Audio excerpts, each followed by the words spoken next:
We'll let Josh log in. So we've been working on a best practice for this, and we'll be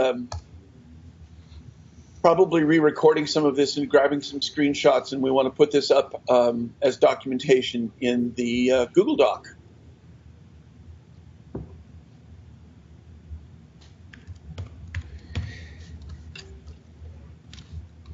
It's also worth noting, I think this option is going to apply to anybody who's attending from a laptop.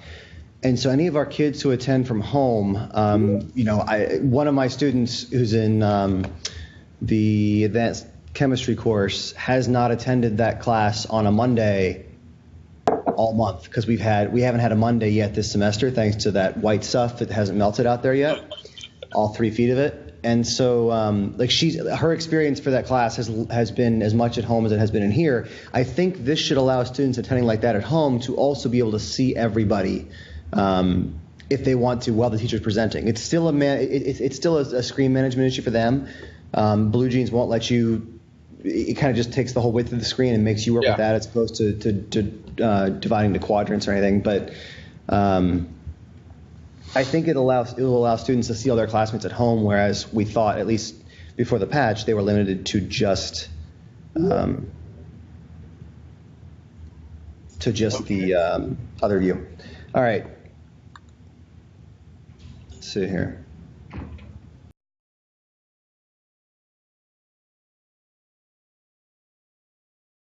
So anyone who isn't on a laptop can try this as well.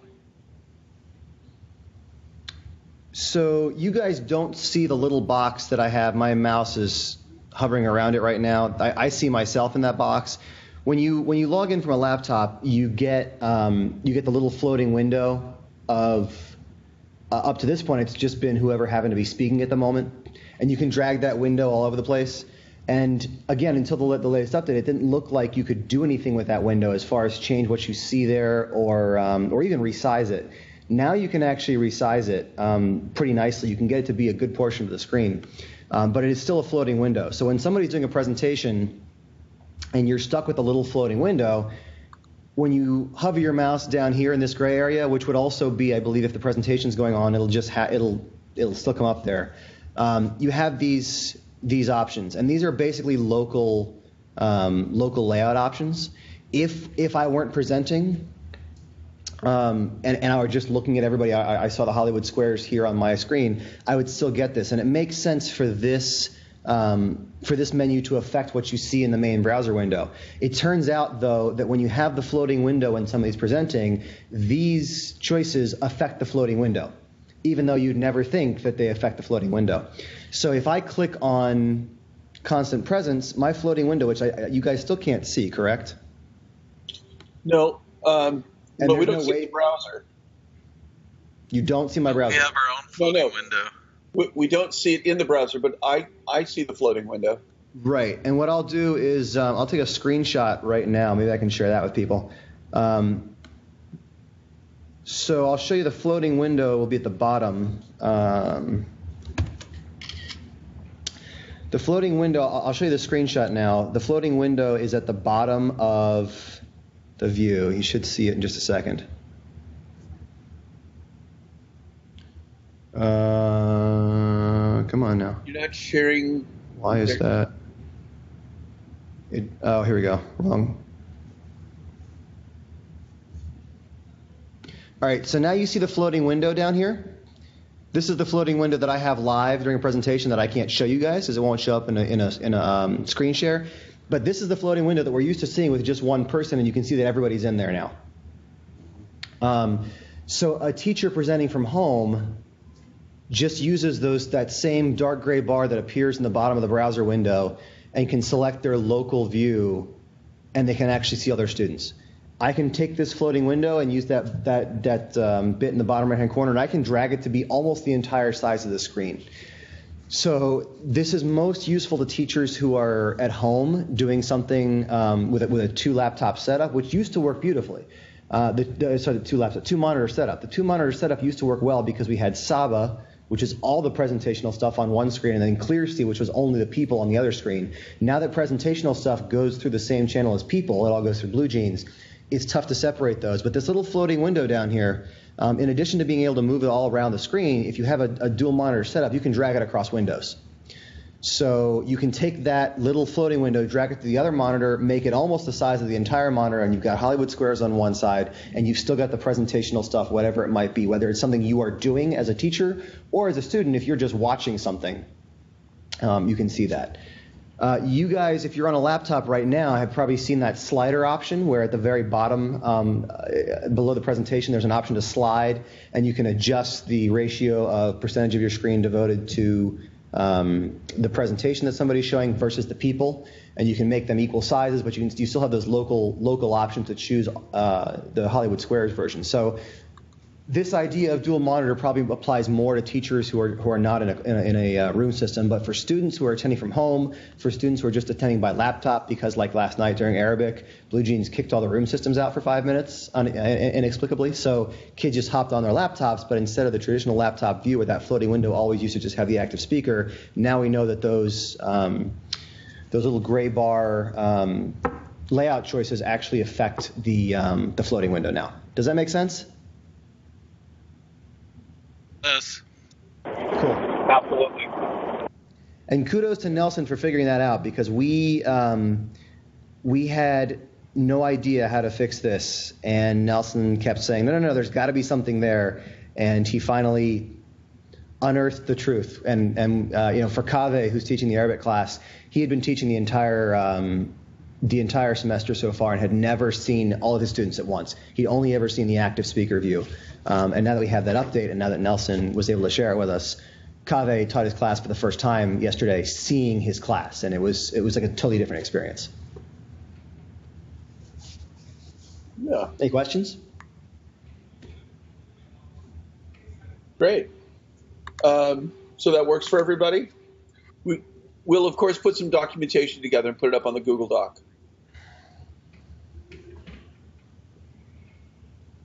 All right, let me grab my...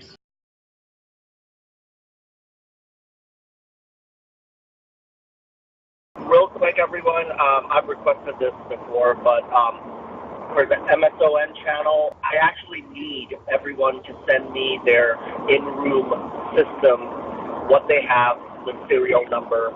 It is, I can't emphasize how important it is at this point that Greg and myself received that bit of information. So if you could kindly, please just get us your school's name, the in-room life-size unit that you have, as well as the serial number, please.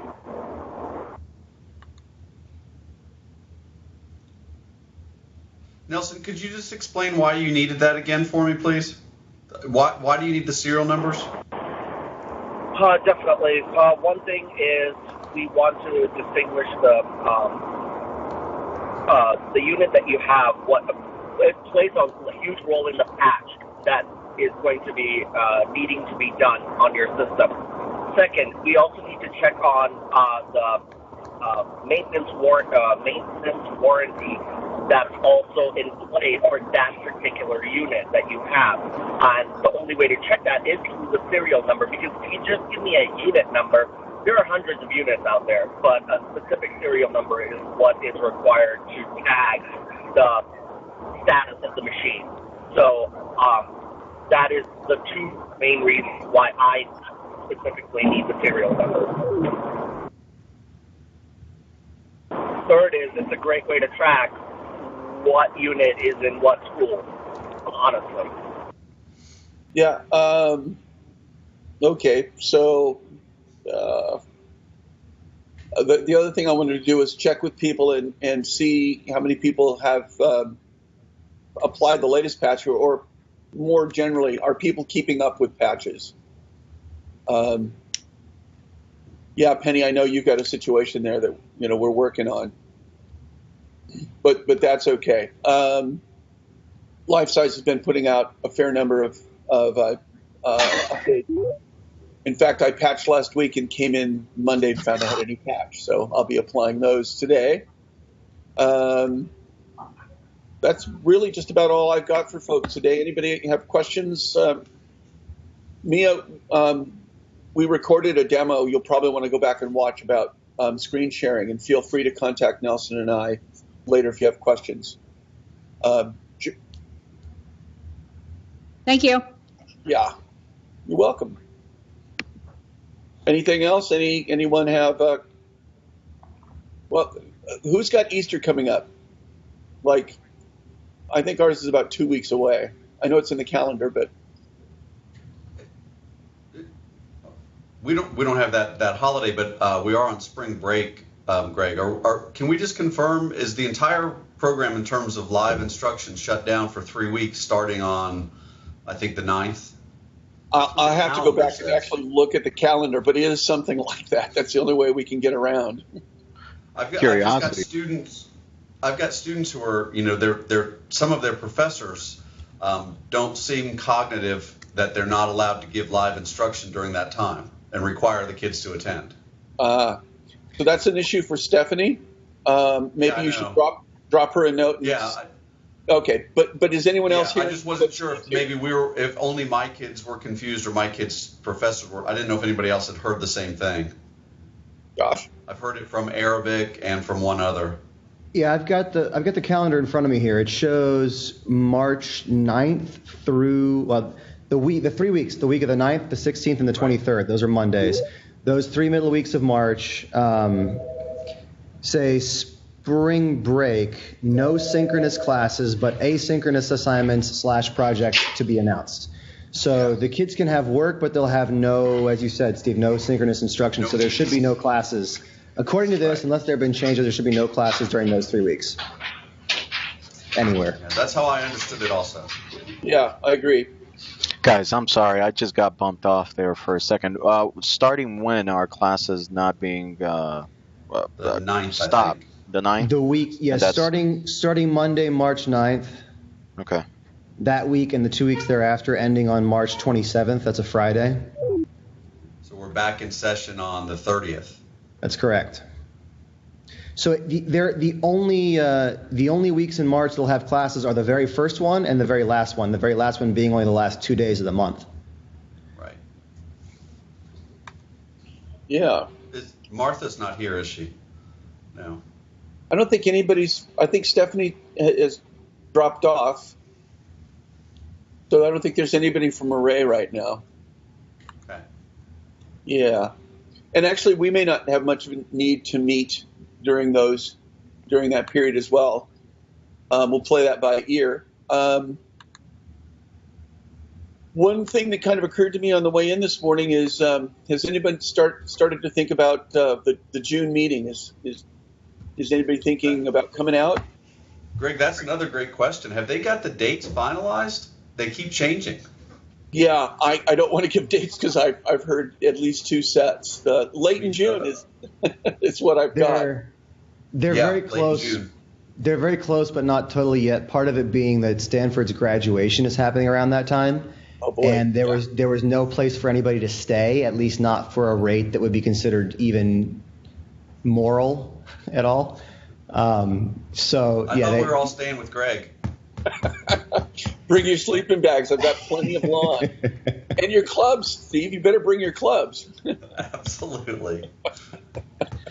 Oh, boy. We're still in that same range of the 16th, 17th, somewhere around then, I know. Yeah, very much in that same range. I cannot go on record by saying that we're in that same range, but I cannot go on record as saying that we're in that same range. Yeah. And I think we're an extra day this year. Oh, good.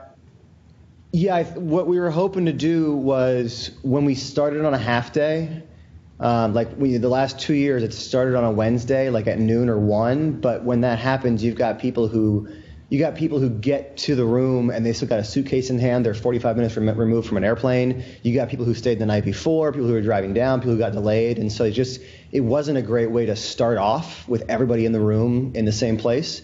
So the hope was for people to fly in the evening beforehand, and we could all just start at like 8 or 9 in the morning, all coming from the hotel, all of us East Coasters adjusted to the time difference and everything else, and then we'd have 2 full days plus a half day on the last day. Yep, that's a good idea. Cool. As I understand it, we're also, I think the expectation, obviously you can't make folks do anything, but the expectation was that everyone involved would be there. Absolutely. Great. I mean, every teacher, every tech, every academic, Yeah. not every head of school, but Right. Right. I got a question in regards to that. Is that being passed down to all the heads of our schools? Because for some odd reason over here, we're under the impression that it's still optional to either send the teachers or send us or myself over there. I mean, your head of school's on the steering committee too. Yep. I There think you have it. ideally, ideally, That's how I feel on most days. It's like, ideally, we would love to have everybody who's part of this program in the same physical space once a year. There's a lot of value. Yeah, you can't. You're right. I mean, the heads of schools, that's the independent part. Right. I think the idea was, get as critical a mass as you can without moving mountains. Fly over them, just don't move them. But Although the expense of it is, I mean, I think we're planning on bringing 6 people now. yeah, we might be in that same boat. We'll have 3 teachers, Peggy, myself, and I guess Evan's going to step off the steering committee, so I don't know where that's going. Yeah. Well, and the heads are all meeting right after we do the training too. Right. Okay. Well, I'm glad to hear that people are talking about it. If it's going to be the week of the 16th, it's be a little rough on me. That's the same week we move in all my camps. So, we'll make it fly. I might look like I've got East Coast time lag going. Josh, do you know when the next steering committee meeting is? Yeah, actually, Thursday, because all the heads will be in Boston at NAIS. Yeah, right. That's right. They're meeting together then. And is Stephanie going? Does anybody know? I believe she is. Yes. So maybe they'll figure it out then. Maybe. The exact dates. Yeah. Yeah, there were Stephanie and Claire and I have been working on that, and we actually were pretty well set, and then 2 unexpected wrenches were just chucked right in there, and that all happened in the last 48 hours. So that is getting sorted out. As of 3 days ago, you were going to have an email about it like now, and then that didn't quite happen. But stay tuned; it is very, very close. And I can also say that we're looking at a format this year that's going to be, I think, very interesting and very useful to everybody. Our goal is to have everybody who comes out there be able to work on some things, be able to connect with folks, have a lot of time to get done the things you'd like to get done, and walk away having accomplished quite a lot in a very active role. So look forward to that. Yeah. Yeah, and I'm particularly interested in anything that you folks, want to do while you're out here in terms of, our process, work on documentation, whatever.